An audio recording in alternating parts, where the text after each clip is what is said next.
안녕하세요. 낚시의 정석 이지연입니다. 지난 시간엔 사계절별로 포인트를 선정하는 방법에 대해서 배웠는데요. 오늘은 베스 낚시 채비와 관련된 강의입니다.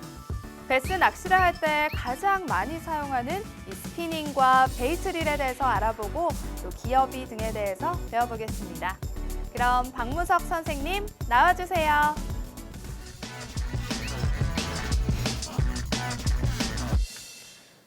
세 번째 강의로 장비에 대해서 알아보는 시간을 갖도록 하겠습니다.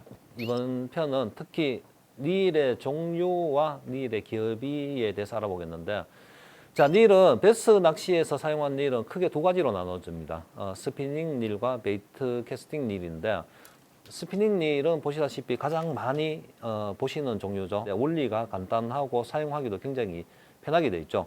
베일을 젖히고 나서 캐스팅을 하면 되고, 베일을 닫고는 릴링만 하면 되는, 이렇게 굉장히 쉬운 메커니즘을 가진 게 스피닝인데, 그래서 초보자분들이 가장 사용을 접근하실 때 사용을 많이 하시는 릴이고, 자, 그 다음에 가장 많이 사용하는 게 베이트 캐스팅 릴입니다. 베이트 캐스팅 릴은 크게 두 가지로 나누어집니다. 하나는 제가 지금 손에 들고 있는 로우 프로파일 타입의 로우 프로파일 형태의 베이트 캐스팅 릴이고, 또 한 가지는 원형으로 생겼죠. 이렇게 바디가 원형으로 생겨서 장구통 릴이기도 불려지면서 원형 릴이죠. 이렇게 크게 나눠지는데, 각 릴의 이게 기계적인 특징은 크게 많이 없습니다. 생긴 모양이, 형태가 원형이냐, 손에 잘 잡힐 수 있는 로우 프로파일형이냐의 선택만 달려 있는 거지, 원형과 로우 프로파일 두 가지로 나누어집니다. 나눠지는데, 사용하는 빈도는 지금 한 거의 90%가 이 작은 형태의 로우 프로파일을 많이 사용하는데, 이게 사용하기가 편합니다. 한 손에 싹 들어오고, 이제 사용의 편리성이 많기 때문에 이게 지금은 가장 많이 사용하는 일이고, 이 장구통은 보시다시피 조금 이쁘죠. 이쁘고, 이제 특징적인 일들이 몇 가지 있습니다. 이제 그런 일들의 장구통을 많이 사용하긴 하는데, 지금 현 추세는 1분 중에 9분은 로우 프로파일을 선택하시고, 장구통은 그렇게 많이 선택은 하지 않습니다. 그래서 크게 스피닝 릴과 베이트 캐스팅 릴 이제 두 가지로 나누어져서 베스 낚시를 많이 하는데, 특히 스피닝이 한 30% 정도 비중을 차지하고, 나머지 70%는 베이트 캐스팅의 비중이 더 많아지는 게 베스 낚시의 특징입니다. 오늘은 베스 낚시를 하기 위한 주요 장비를 알아보겠는데요. 베스 낚시 릴의 종류에는 스피닝 릴과 베이트 캐스팅 릴이 있습니다. 스피닝 릴 사용 방법을 알아보겠습니다. 베일을 젖히고 난 후 캐스팅, 다시 베일을 닫고 릴링 해주시면 됩니다. 베이트 캐스팅 릴은 두 가지로 구분이 되는데요. 로우 프로파일형 그리고 장구형 릴이 있습니다. 로우 프로파일형 릴은 한 손에 들어오고 편리성이 높습니다. 자, 스피닝 릴에서는 크게 많이 이제 설명드릴 부분이 없고, 다음에 야외에 나가서 캐스팅만 지금 한 번 더 설명을 드리는 걸로 하고, 베이트 릴에서 설명을 드릴 건데, 장비를 아시고 사용하셔야 올바르게 사용하실 수가 있습니다. 그래서 장비에 대해서, 릴에 대해서 알아보는 시간을 갖겠는데, 이 베이트 캐스팅 릴은 이제 브레이크 시스템이라는 게 나누어지는데, 그게 크게 한 네 가지로 나누어집니다. 자, 첫 번째, 자성의 힘으로 브레이크를 잡는 마그네틱 브레이크 방식이 있고, 그 다음에 물리적으로 원심력으로 브레이크를 잡아서 백러시가 안 나게 하는 방법이 있습니다. 이제 그게 기계적으로 하는 원심력이 있고, 이 두 가지를 섞어서 하는 혼합력이 있습니다. 마그네틱과 원심이 같이 되어 있는 일이 있고, 또 한 가지로는 특이하게 이제 시대가 많이 변해서 전자 제어 장치가 들어가 있는 디지털 방식의 릴이 있고, 요 네 가지의 방식이 가장 많이 사용되는 방식인데, 한쪽은 대부분 사이드 커버 쪽에 브레이크가 마그네틱이든지 원심력이 있고, 또 한쪽에는 뭐가 있냐면은 기계적으로 적을 수 있는 메카니컬 브레이크라는 부분이 있습니다. 자, 이 부분을 잠그거나 풀면서 백러시를 줄일 수 있는 그런 조정을 해서 사용하는 게 돼 있는데, 어떤 게 좋다고 뭐 이렇게 얘기는 하지는 않습니다. 각 회사마다의 특징이 있기 때문에 디지털 방식이냐, 원심력이냐, 마그네틱이냐, 혼합 방식이냐는 제조사의 특징이 많이 가미되는 부분이기 때문에 이게 가장 좋아 이렇게 말할 수 있는 부분은 없는 것 같습니다. 장비를 알아야 낚시를 잘할 수가 있는데요. 릴에 대해서 자세히 알아보겠습니다. 베이트릴 브레이크의 방식, 자석의 힘으로 브레이크를 잡는 방식과 원심력으로 브레이크를 잡는 방식, 그리고 자석과 원심력을 섞어서 사용하는 방식과 전자 제어 방식이 있습니다. 자, 그러면은 베이트 캐스팅 릴이나 스피닝 릴에 이제 기업이나 드랙력이 있는데 사실 드랙력은 이렇게 생각하시면 됩니다. 가볍고 작은 누어, 힘새가 부드러운 누어를 사용할 때는 드랙력이 크게 많이 없어도 됩니다. 보통 3kg, 4kg 정도에서 드랙력만 있어도 배스 낚시하는데 큰 지장이 없고요. 그 드랙력과 또 한 가지가 있는 게 기업입니다. 이게 가장 좀 중요한 부분인데 이번 강의에서 가장 중요한 부분이 기업이에 대한 선택인데 이 기업이는 어떤 거를 의미하냐면은 핸들을 한 바퀴를 이제 감았을 때 돌렸을 때 안에 있는 스풀이 돌아가는 횟수를 얘기를 하는 겁니다. 한 바퀴에 자 4.7대 1이라고 하면은 이 핸들 한 바퀴에 이 스풀이 4.7바퀴를 도는 거를 얘기를 하고 뭐 8.5대 1이라면은 이 한 바퀴를 돌리면은 안에 있는 스풀이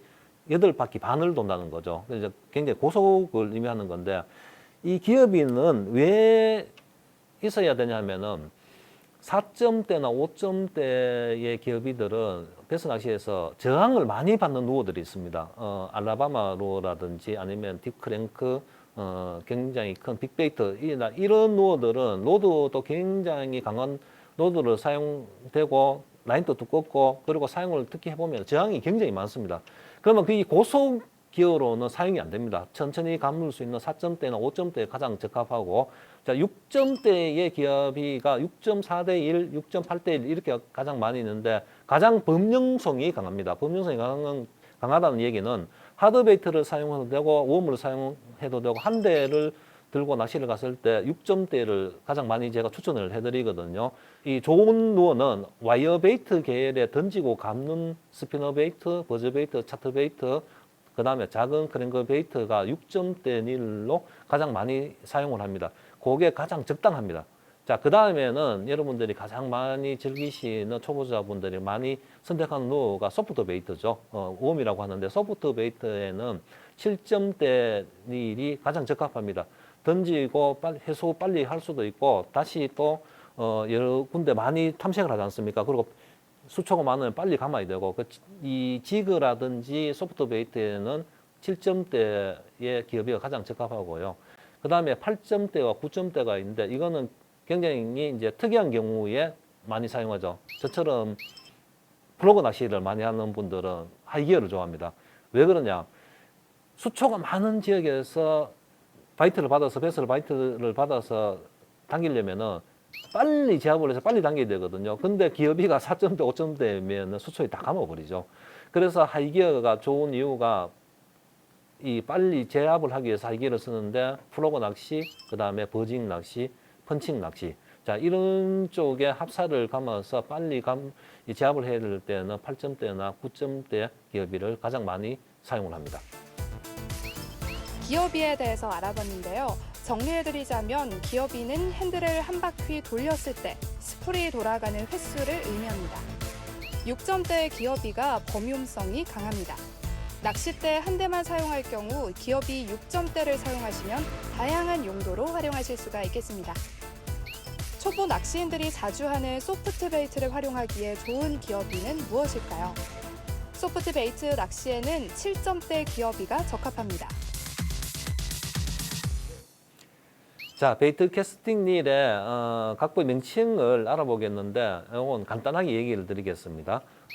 지금 이쪽이 이제 핸들 부분이죠. 핸들 부분이고 그 다음에 요거를 노브라고 합니다. 손잡이를 노브라고 하고 지금 돌리면은 앞쪽에 이게 왔다 갔다 하는 게 보이시죠? 요거를 레벨 와인더라고 하고 또 라인을 감을 수 있는 부위가 스풀이라고 합니다. 스풀이라고 하고 그 다음에 기어를 이제 빼야 던질 수가 있는데 이거를 썸바라고 합니다. 이 썸바. 자, 간단하게 닐은 자가 정비를 해야 되는데 오일을 주입할 수 있는 부분들이 있거든요. 일단 지금 왔다 갔다 하는 이 레벨 와인드 쪽에 보면은 이 기어 부분이 보이는데 이쪽은 그리스를 도포를 하셔도 되고 오일을 도포를 하셔도 되고 어느 것을 도포하셔도 상관이 없습니다. 자, 그리고 이 사이드 카바를 분리를 하시면은 대부분 이 사이드 카바 쪽에 작게 원형으로 보이는 게 이게 베어링입니다. 이 베어링에 오일을 2방울 내지 3방울 정도 많이 뿌리시면 이 효과가 나거든요.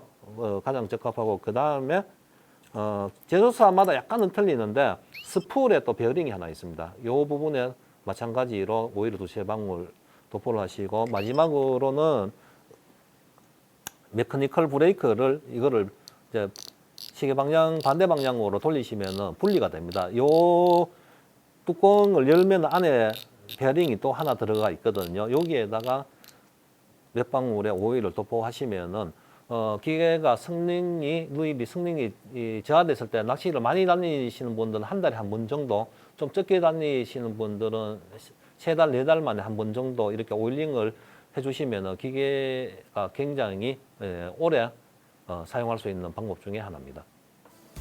이 각각의 명칭을 알아보겠습니다. 핸들, 로브, 레벨 와인드, 스풀, 썬바가 있습니다. 오일링이 필요한 부위를 알려드리겠는데요. 레벨 와인드, 베어링, 스풀, 메커니컬 브레이크의 오일을 한 달에 한 번, 적게 다니시면 3~4달에 한 번씩 정비해 주시면 되겠습니다. 메커니컬 브레이크를 열어 오일을 도포해 주시면 됩니다.